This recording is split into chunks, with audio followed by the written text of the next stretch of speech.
So the good news is that all is well. The Bible is God's good news to us. In Psalm 85 verse 8, it says, I will listen to hear what God will speak, for he shall speak peace to the heirs of salvation. We have a role to play under atmospheres of good news.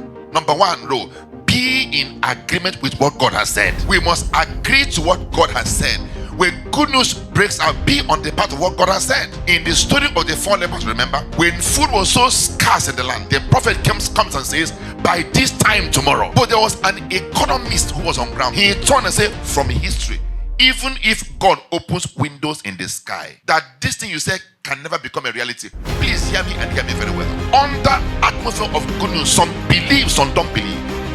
But if you read it very well, the Bible said the prophet looked at the man and said, you are going to see with your eyes, but you will never partake of me. That never be your story. So when the news came from the lepers back to the palace that their enemies have abandoned their things and left, the king who was told that this thing had happened, he said, this can be a plot from the Syrians to catch us. But when he was talking, that man who was the king's ADC, who said even if God opens windows in the sky, that this thing cannot be a reality, the king sent him to go and find out. If you go there and you discover the things like that, on my behalf, bring order. Thus say the word of the king, turn by turn, line by line. There are things you can't tell hungry people. The people have been hungry 7 years, so when they saw food, like people are behaving now in Nigeria, people are attacking 911 trucks, carrying people's food stuff, and they say Nigerians are hungry. This is what that man had been saying, that when you give people food, you collect gun from their hand. But when there is no food, everybody carries gun and carries anger and aggression. Am I communicating?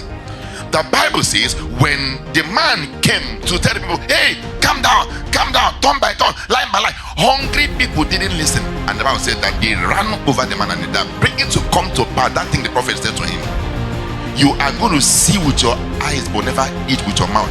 Listen, the good news that comes to you will overrun those who didn't believe in your good news.